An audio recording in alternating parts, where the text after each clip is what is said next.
2 Alors, si je mets les sous-titres. Le ravagé de Minecraft. bâtons, 3 blocs de pierre, bravo. Vous venez de fabriquer une pioche. La pioche, c'est généralement une des premières choses que l'on fabrique dans Minecraft, parce qu'une pioche, c'est utile pour presque tout. Et n'importe quel être humain à peu près normalement constitué voit cette pioche et se dit « Ok, qu'est-ce que je vais pouvoir construire avec ?» Trop Un nul, la ravagé maison. voit cette pioche et se dit « Ok, qu'est-ce que je vais pouvoir détruire avec ?»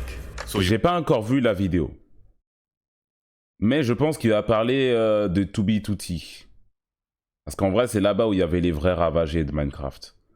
Dans les serveurs sans règles, c'est là-bas où il se passait les vraies choses pour les vrais dégénérés. Ou peut-être une version française ou un autre serveur, je sais pas.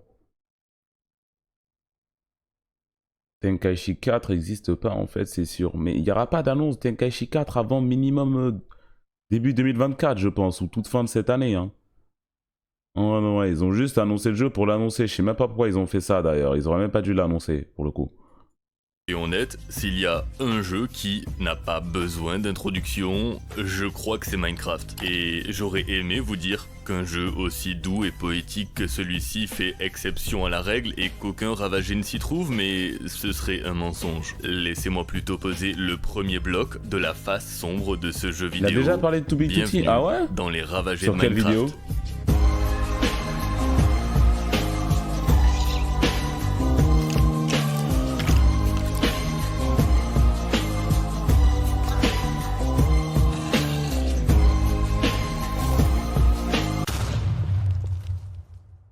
Mais puisqu'aujourd'hui on C'était Ego parle qui l'avait de fait. manipulation, j'ai un personnage à vous présenter. Ce personnage, Kafka c'est Kafka de Honkai Star. Mais non!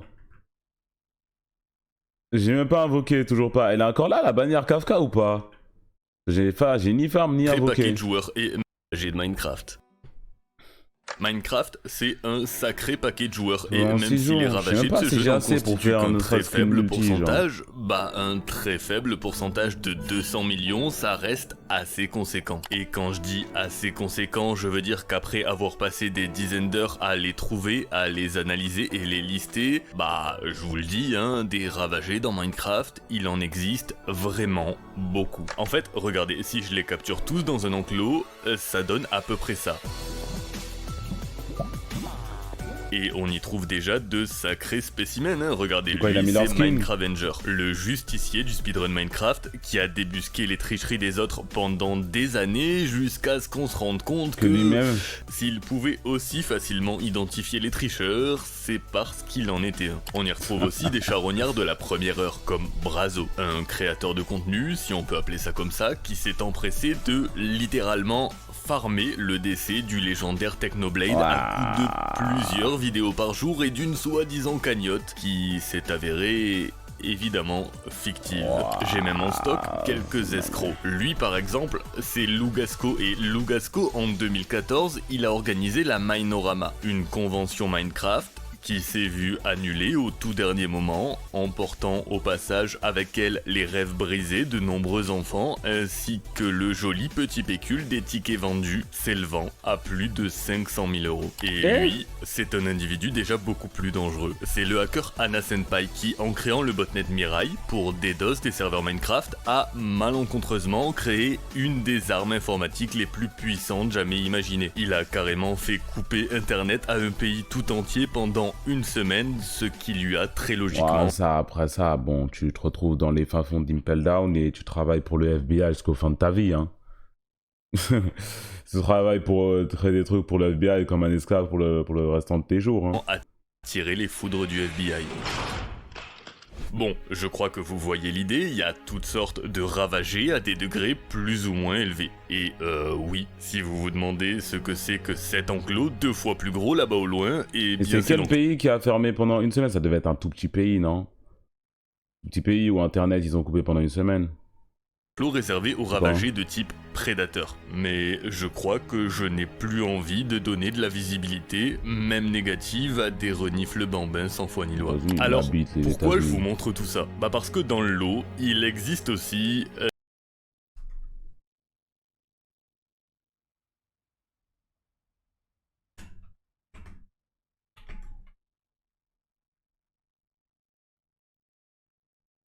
Istanbul, ha ha ha ha.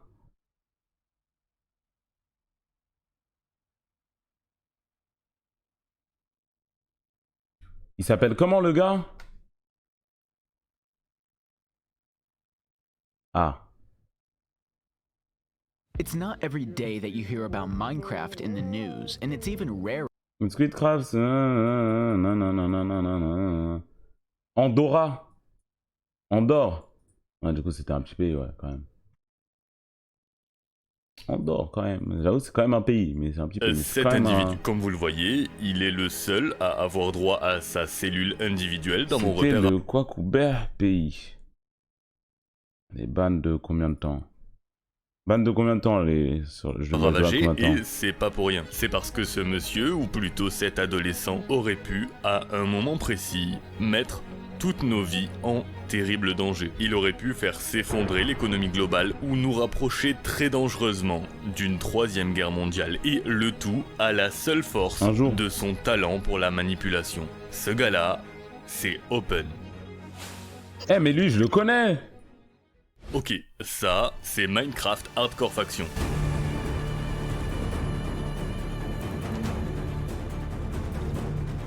Ils aiment trop faire ça, les youtubeurs storytelling, jeux vidéo. Ça met des extraits au hasard coupés avec une musique en fond, musique bien épique. Et des fois, ils font ça, je sais même pas comment c'est le jeu. La dernière fois, j'ai vu ça sur Mario, c'était le niveau impossible. Là, j'étais là, mais qu'est-ce qui se passe à l'écran? Il y avait une musique de fou, il sautait dans tous les sens, il lançait des carapaces, tout ça. J'étais là, mais ok.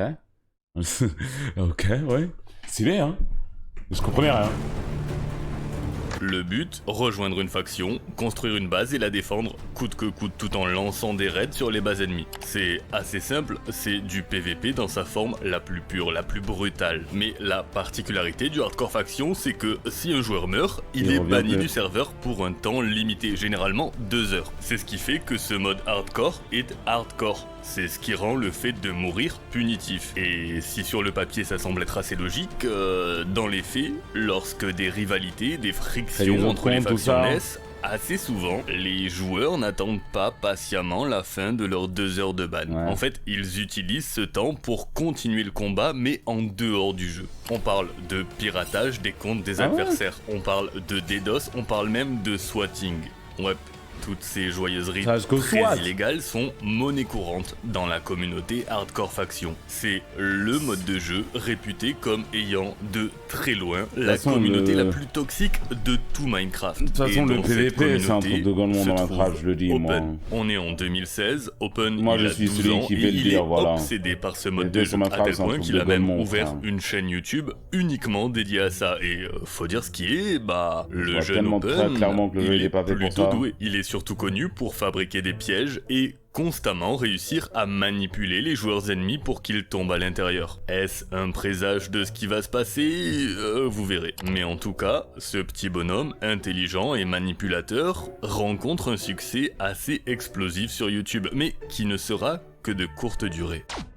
Parce que voilà, dans tout ça, il y a un petit problème. Et le problème, c'est qu'Open, il est particulièrement toxique. Rien d'anormal dans une communauté comme celle-ci, vous me direz, et c'est vrai, sauf que lui, il dépasse très largement les limites de l'acceptable, même pour la communauté la plus toxique de Minecraft. On parle de giveaway truqués, on parle de DDoS, même ses abonnés, on parle de racisme, d'escroquerie envers d'autres youtubeurs, bref, à 12 ans, c'est déjà une jolie petite carrière criminelle qui débute, et en plus de ça, Open, il y prend un malin plaisir. I made 5K in the past month off of Minecraft. So if I say fuck you, is that sad disrespect? Really, I don't care, because you're like 12. I'm like 12, but I make... Dude, you are lying to me, man. I don't play with your crap, bro. You mess with me, you mess with my boy. You wanna know who my boy is? My boy...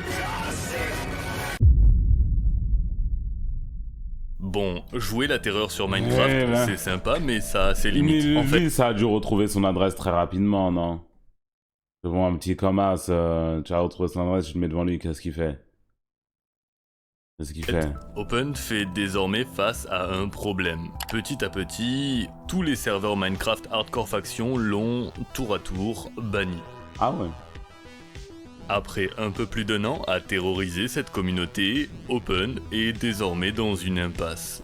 Mais il a une idée en tête. Puisque plus personne ne veut de lui sur Minecraft, il va se tourner vers un autre passe-temps. Un passe-temps dans lequel le hardcore faction et toutes ses déviances aura été un très bon centre de formation. Puisqu'Open se dirige vers le chemin noueux de la traque au pseudonyme sur OG User. Et je me doute que ça doit pas être très clair, alors laissez-moi vous expliquer. Prenez son pseudo par exemple, Open. C'est court, commun, impactant et probablement déjà pris partout. Donc il y a de grandes chances que ce pseudo il ait dû l'acheter. Et pour ça, la place de marché, c'est un site qui s'appelle OG User. Et oui, sur ce site, ces pseudos sont dans 99% des cas volés à d'autres utilisateurs dont les comptes ont été piratés. Regardez, ça par exemple, c'est une liste de pseudonymes Instagram vendus sur OG User ainsi que les prix qui y sont associés. Et ça peut chiffrer des pseudos comme ça.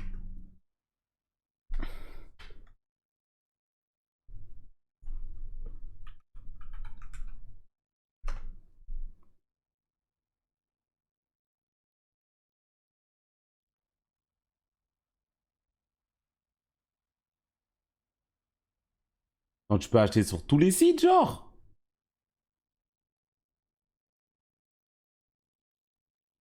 Comment est-ce que je vois les sites?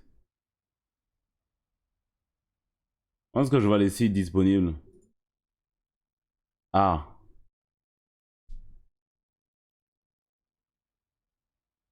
Ça vend des pseudos Twitch et tout.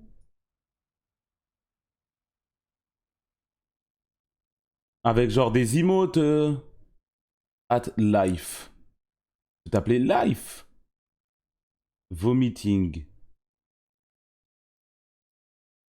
Un compte partenaire.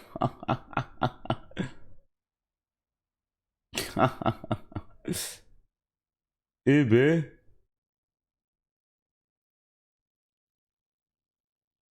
Il y a quoi sur Instagram par exemple aussi? PSN. Gduc. Pourquoi je vais t'appeler Jduc?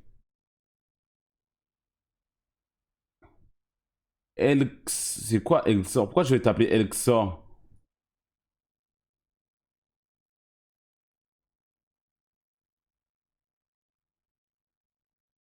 Eh ben. Bitcoin, pardon, creator username.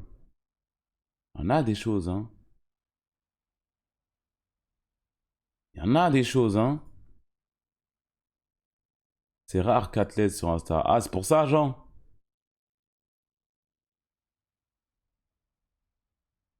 Sur le PSN, j'ai envie de voir. Attendez, ils vendent quoi sur le PSN? De toute façon, je vais rien acheter, donc bon. Moi, je suis Kumo, hein.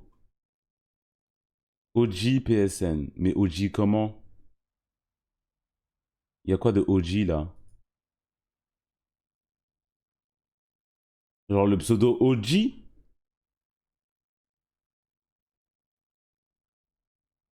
For L PSN. Pourquoi c'est censuré? C'est Nope Nap? Je sais pas. Eh ben.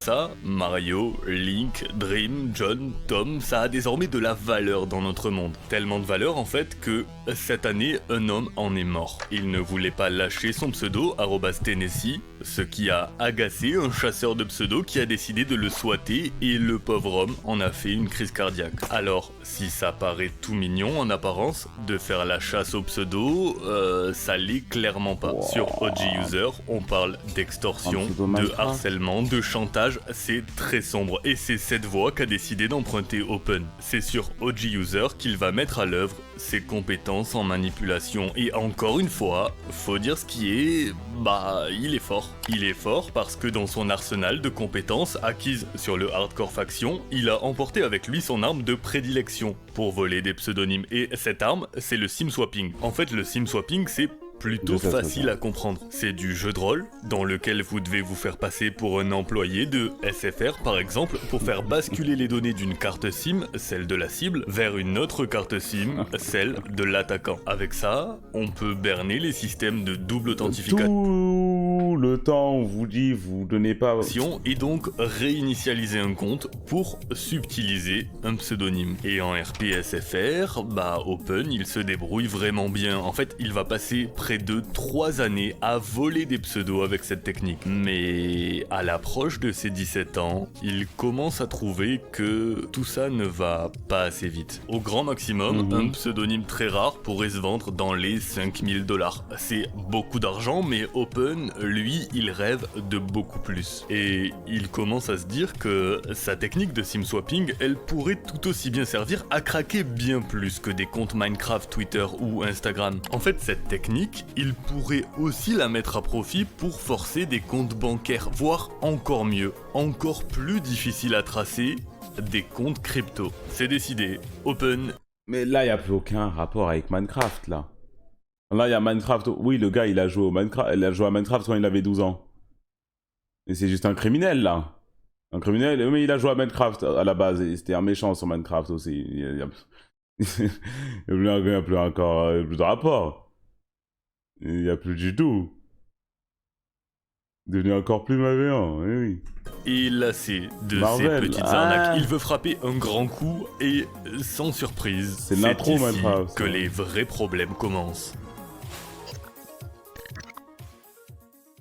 Ok, lui, c'est Greg Bennett. Ouais, c'est Greg. Greg, il travaille dans le milieu de la tech depuis plus de 45 ans, il a fait fortune et c'est d'ailleurs un investisseur en Bitcoin de la première heure. Sur internet, il se raconte même qu'il en posséderait plus de 400 sur son compte crypto personnel. Avance rapide jusqu'au 15 avril 2019, Greg est au téléphone avec son fils lorsque tout à coup, son téléphone se coupe. Plus aucun réseau, plus aucun accès à internet, plus rien en fait. Et Greg s'y connaît suffisamment. Pour lui, ça ne fait pas le moindre doute. Il est victime d'une attaque de sim swapping. L'auteur de cette attaque, c'est évidemment le jeune Open qui a pu lui dérober 164 bitcoins avant que Greg ne parvienne à arrêter l'hémorragie. Près d'1 million de dollars à l'époque, 6 millions aujourd'hui. Ça fait beaucoup de thunes, le coup de maître était réussi et pour Open, il était temps d'en profiter un peu. Oui, mais là, tu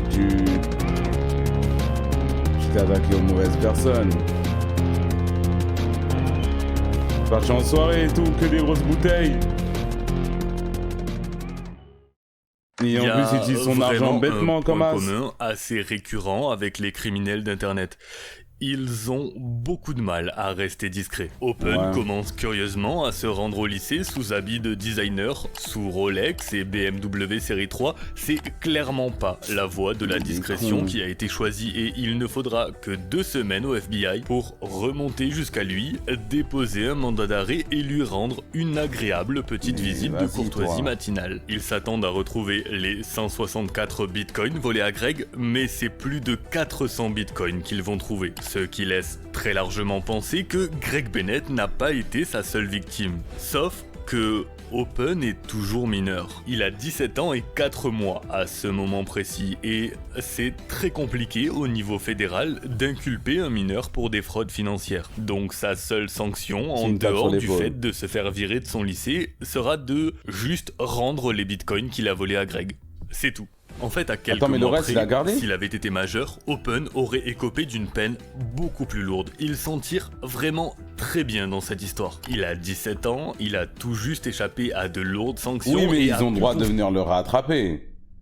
Servait plus de 300 bitcoins qu'il a obtenu on ne sait comment, mais probablement sur OG User. C'est comment il a le droit de garder le reste des bitcoins ? Le système lui donne de se rattraper, d'investir dans une affaire légale, de tirer sa révérence du monde de l'escroquerie et de mettre...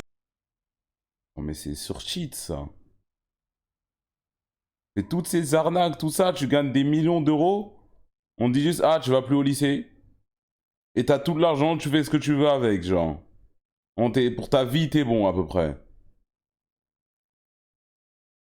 Son talent au service de quelque chose de productif. Mais Open ne voit pas du tout les choses de cet œil-là. En fait, lui, ce qu'il a retenu de toute cette affaire, c'est surtout que son statut de mineur ça le rend pratiquement invincible. Il peut arnaquer et voler des gens sans risquer la prison. Pour lui, c'est un déclic. C'est une course contre la montre qui s'enclenche. Avant de devenir majeur. 8 mois avant d'avoir 18 ans. Le compte à rebours est lancé et C'est il était temps pour lui de dingue, préparer oui, son ce ultime système. coup de maître. Le braquage de Twitter.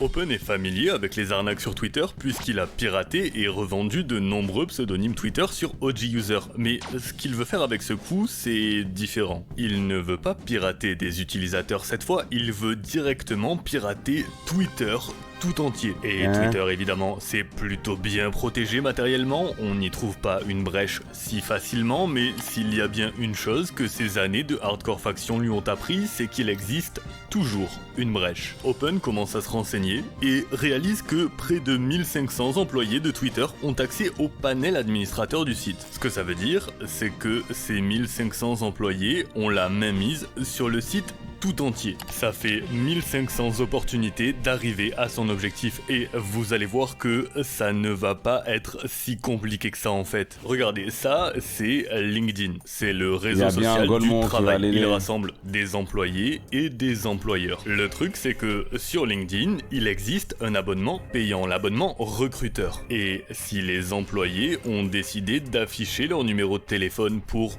diverses opportunités, bah cet abonnement permet de récupérer leur numéro. Open, il va souscrire à cet abonnement et commencer à appeler chaque employé de Twitter présent sur LinkedIn. En fait, son plan de jeu, c'est d'utiliser à son avantage la pandémie qui faisait rage à cette époque. Il sait que la très grande majorité d'entre eux sont en télétravail. Il se fait donc passer pour le support technique de Twitter qui chercherait à résoudre un problème avec le réseau interne et leur demande tout simplement de se connecter à cette page. Cette page, elle ressemble à 100% au VPN officiel de Twitter, sauf que c'est évidemment une page de phishing qui va lui permettre de récupérer les logins et mots de passe de la cible. Le calcul est très simple. Si parmi tous les employés de Twitter qui ont mis leur numéro sur LinkedIn, un seul d'entre eux dispose...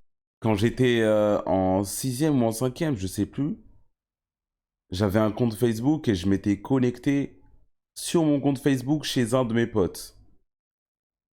Et son grand frère, il a utilisé moi qui me connecte sur le compte chez lui pour avoir mon mot de passe et il s'est connecté sur mon compte et il a changé mon nom, ma PP et tout. Je sais pas pourquoi il a fait ça. Je sais pas pourquoi il a fait ça. Il a mis des insultes, tout ça. Mais je dis là, mais wesh. Pourquoi il a fait ça, ton frère là? Pourquoi est-ce qu'il a fait ça? Il a se prendre le vidéo, bon. Pas très sympa. Vas-y, j'ai juste récupéré mon compte, j'ai changé le mot de passe. Mon gars. Oui, c'est drôle 2 secondes, mais vas-y, lâche ça, mon ref, quand même. Pose des accès au panel administrateur, GG, c'est gagné. Et vous savez combien de temps ça lui a pris de craquer un des plus grands réseaux sociaux du monde? Seulement quelques heures. Le 3 mai 2020, il siphonne le login et mot de passe d'une proie qui a accès au panel administrateur. Et ce que ça veut dire, c'est qu'Open a désormais un pouvoir absolu sur tout le réseau. Et c'est là que ça devient terrifiant, parce qu'il peut faire dire ce qu'il veut à qui il veut. Il peut lancer des rumeurs qui seraient dévastatrices et influer sur des décisions politiques. Il peut faire s'effondrer l'action d'une ou plusieurs entreprises en un simple tweet. Il peut provoquer des conflits géopolitiques d'une ampleur sans nom et nous rapprocher très dangereusement d'une guerre mondiale. Les enjeux sont vraiment colossaux. Mais au lieu de ça, Open, qui jusqu'à maintenant n'a fait preuve que d'une intelligence supérieure, va opter pour une option réellement improbable. Il va opter pour la plus vieille arnaque des MMORPG. Il va opter pour une arnaque au double. Donne-moi 10 pièces d'or aujourd'hui et je te rendrai le double dès demain. Le 15 juillet 2020, c'est les comptes Twitter de Joe Biden, de Bill Gates, Barack Obama, Elon Musk, Jeff Bezos, MrBeast, Kanye West, les Kardashians, Floyd Mayweather, Binance, Apple, 130 comptes au total qui vont proposer aux utilisateurs de Twitter une super affaire. Un bitcoin envoyé. Je m'en rappelle de ça, je m'en rappelle. 2 bitcoins rendus. Je m'en rappelle. Je sais, mais attends, mais qu'est-ce qui se passe? Ça a dû marcher en plus. Ça a dû marcher, parce que s'il y a une personne sur 10 000 qui en envoie, et qu'il y a 10 millions de personnes qui voient le tweet... Ça a mis 3 heures avant que Twitter ne puisse agir. Plus de 350 millions de vues sur ces tweets. Et si on met Comment ça prend 3 heures avant que Twitter puisse faire quelque chose? C'est leur plateforme, 3 heures. de côté le fait qu'il aurait pu faire des dingueries, hein, vraiment, mais qu'il a opté pour une arnaque de joueur Dofus, ça a surtout été un petit échec. 415 personnes au total sont tombées dans le panneau pour un butin s'élevant à 11 bitcoins en tout. C'est quand même beaucoup d'argent. Quand même beaucoup d'argent, mais quand même... Ah... Soit environ... Oui, après, ça avait vraiment l'air louche. Moi, j'ai vu le truc, j'étais là, mais putain, mais qui va payer ça, tu vois. Mais c'est quand même dit qu'il allait avoir des gens assez cons pour le faire, mais il y en a eu moins. 100 000. Mais je pense que ces gens assez cons-là, de toute façon, ils ont pas de bitcoin. Assez cons pour se faire avoir par ce truc-là, ces bails de princes nigériens, tout ça, ils sont pas sous bitcoin. Ils sont pas sous bitcoin, ça marche pas. $1000 à l'époque, et $100 000 c'est beaucoup d'argent, mais c'est risible compte tenu de l'ampleur de cette fraude. D'autant que seulement 2 semaines plus tard... À la fin du mois de juillet, le FBI arrête une nouvelle fois Open. Il est toujours mineur et plaide non coupable de tout ce dont il est accusé. Mais cette fois-ci, il n'échappera pas à la roue de la justice. Fraude organisée, vol d'identité, il est soupçonné de plus de 30 chefs d'accusation et sa caution est fixée à $750 000. Il est directement conduit en détention en attendant son jugement qui arrivera quelques jours plus tard et qui sera effectué sur Zoom en ligne puisque la pandémie est toujours là. Et c'est le moment où ses anciens potes de chez OG User qui... forcément ont eu vent de cette affaire, se sont dit que ce serait sympa de faire un petit coucou à leurs potes. Ouais, ils ont piraté la conférence Zoom du jugement d'Open pour y faire ça.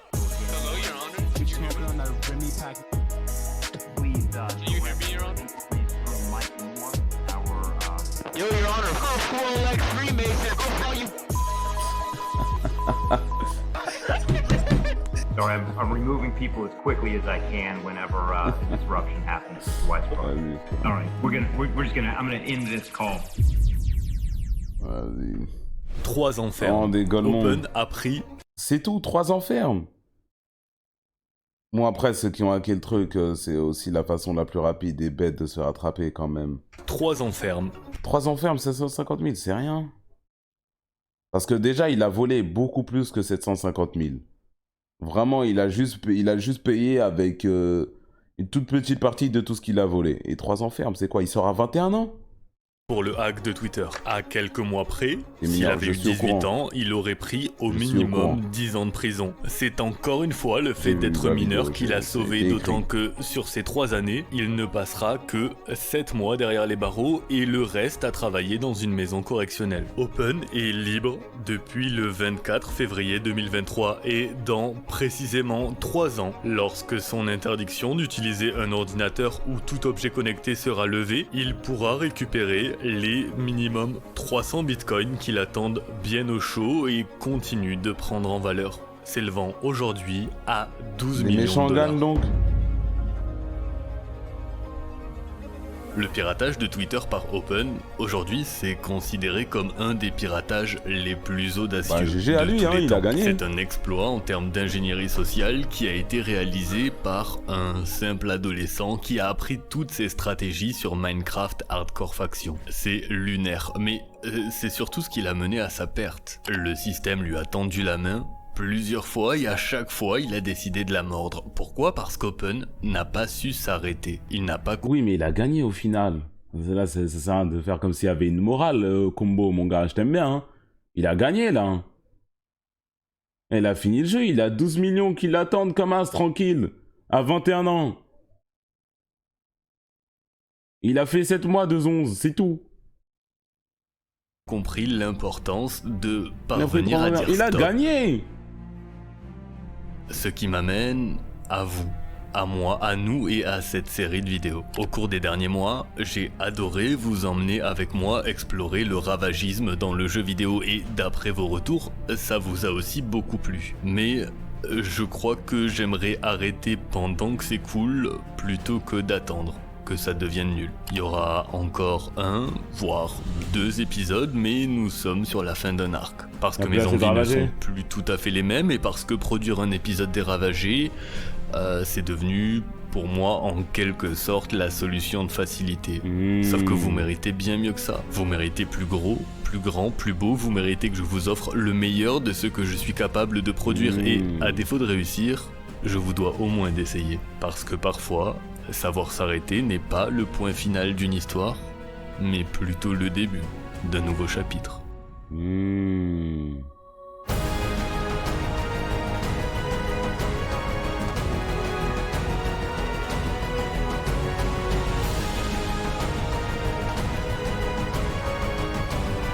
Devenu morale. La morale, c'est si vous êtes mineur, vous pouvez encore faire vos dingueries. Non, bonne vidéo.